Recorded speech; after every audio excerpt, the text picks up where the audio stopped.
Hi, Stuart. Yes, yes, I do. Today I felt the energy in my face. Is there a way I can help the energy, or I just leave it there? Well, the best thing you can do is what I talk about a lot is you bring your attention to the chakra below the navel, and that will allow the energy to begin to cycle through you and to develop the heart center, the center below the navel, to build all aspects of your inner life. If it just stays up here, it's going to get into your head. You're going to start thinking and daydreaming, just waste all the energy. So you have the will inside to get focused below the navel, to bring all of that down. And once it begins building a root system inside you, that well, it's beginning already, you know. The heart, you can open the heart. How do you open the heart? Gratitude. That's it. It's no more complicated than that. Just gratitude will open the heart.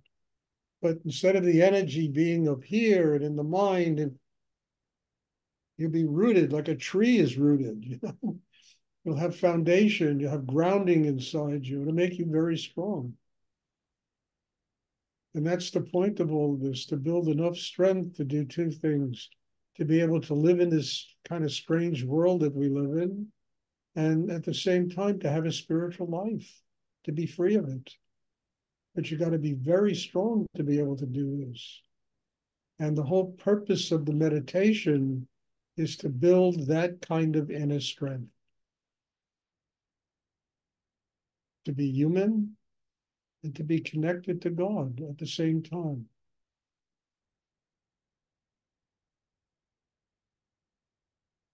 So when you experience what you just experienced, just try to bring it down and then draw it through the sexual area to the base of the spine, and it'll activate Kundalini. And the activation of Kundalini is really the beginnings of a spiritual life.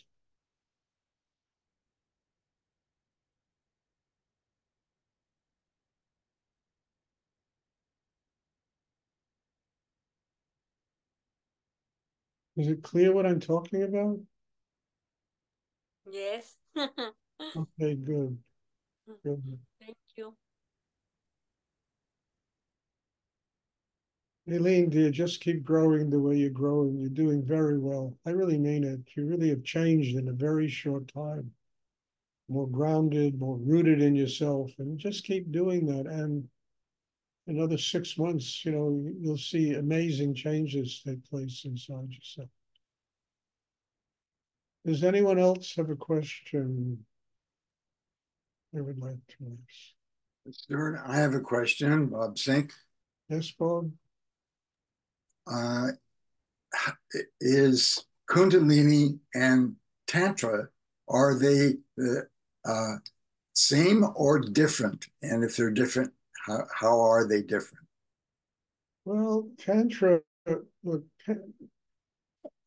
how can I define Tantra? Tantra is transformation. It's a kind of alchemy that takes all of the inner tension, all of the garbage inside, transforms it into energy that will activate Kundalini. Transform. Tantra is the union of the male-female principle inside a human being. That union takes place in the sexual area.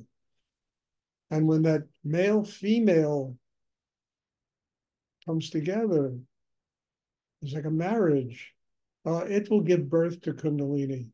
It will transform the lower elements of your life, you know, tension, anxiety, insecurity, fear, all that stuff. It'll transform it into energy of a much purer nature that will activate Kundalini. So Tantra and Kundalini are basically the same, but they're different. Tantra is the transformation of, you know, I mean, how like the title of that book I wrote, A Lotus Flower in Muddy Water. It's the transformation of muddy water into a lotus flower that greets the sun, that opens its petals and greets the sun. Tantra makes the transformation possible by conscious use of sexual energy. Unconscious use of sexual energy is going to drain a person dry, you know? I mean, their whole life will go spilling out of them, you know? But the conscious use of sexual energy is Tantra. And that has to do with transformation, you know, of the muddy water into a lotus flower. I mean, it's the symbol of Buddhism, you know? And that's exactly what it is. It's really that kind of thing that happens inside a human being when they learn how, you know, to channel their sexual energy in a conscious way.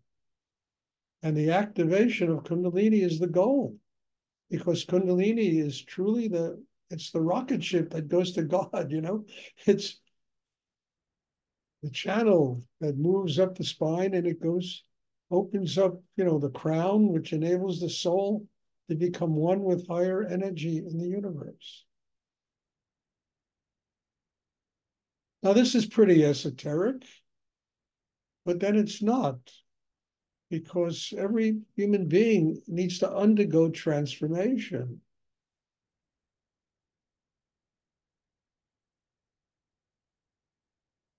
Without transformation, you know, it's like, my next thing I'm going to send out next week, or a post on my website about this tantric stuff.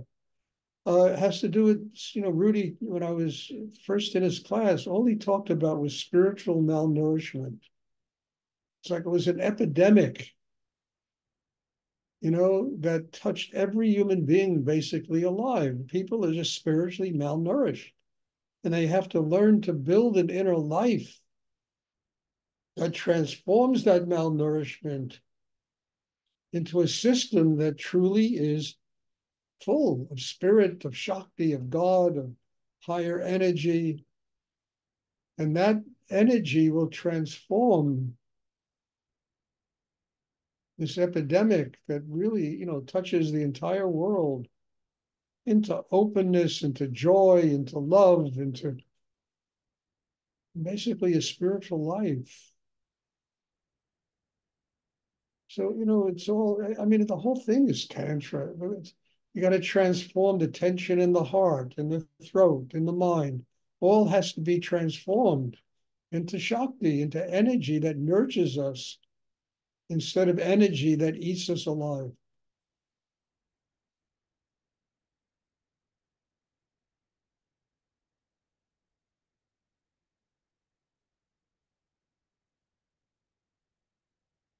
And, it's one of I have so much gratitude to Rudy, if for no other reason that he developed this exercise.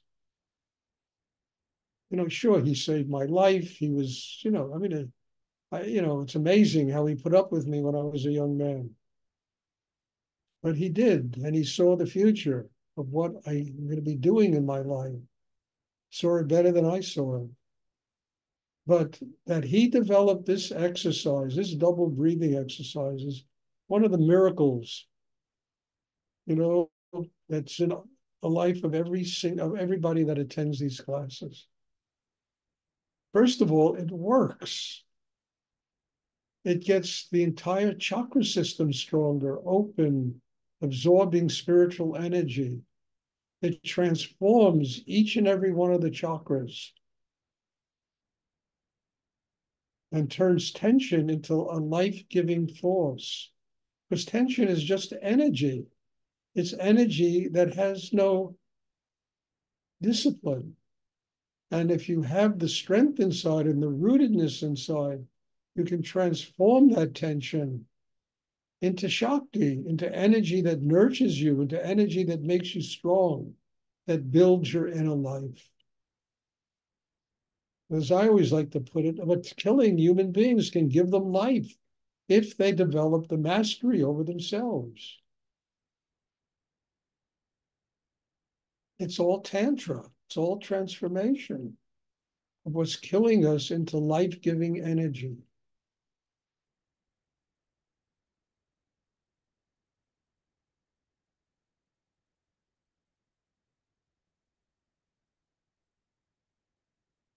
And then Kundalini is the byproduct of this. Spiritual enlightenment is the byproduct of this. And Kundalini is activated in order to enable a person to attain this.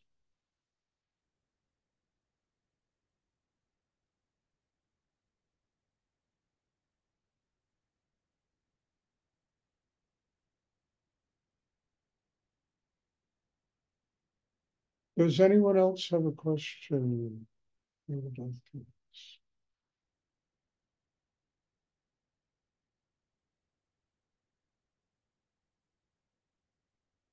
ask? Okay, if there are no more questions. I hope it's clear. I mean, what I'm talking about this evening is very esoteric stuff.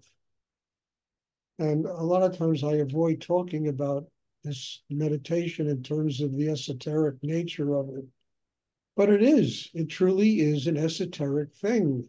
And not only does it get grounded in the world and teach us to work out our karma and how to become happy human beings, it also has a whole transcendental level, that enables us to truly connect with higher energy and go to realms that are outside of time and space, and to free ourselves.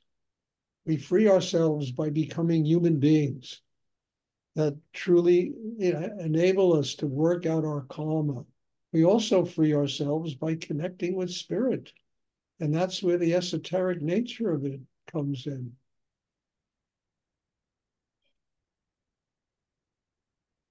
The Tantra, the Kundalini, the transformation of, as I say, what's killing people. If they become conscious, exact thing that's killing them can give them their life, because it's only energy. And it's just misused energy that eats people alive, instead of consciously using that energy to build a chakra system inside us.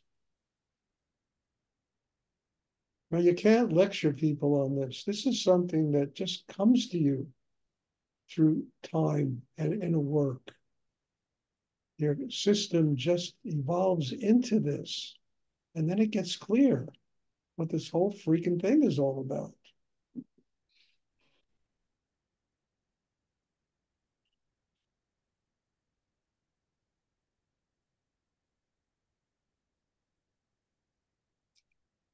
Does anyone else have a question? Thank you, Stuart. You're welcome, Bob. Okay, if there are no more questions, then there will be meditation tomorrow evening. I'm looking forward to seeing everybody. God bless you. I told you, look what you're dragging out of me. God bless you all for being here, being part of this, for all of this stuff to come into not only your life, but my life. And I think that's kind of a miracle. And I think that the marriage between teacher and disciple is one of the most sacred unions that exists on the earth. Because when you have that marriage, there is no teacher or disciple. Everybody is a teacher. Everybody is giving something to help another human being grow and get closer to God. So God bless you all, and thank you. And there'll be class tomorrow evening, and I'm looking forward to seeing everybody. Night, Stuart. Thank you so much. You're welcome. Night, Stuart. Thanks. Thank you, Stuart.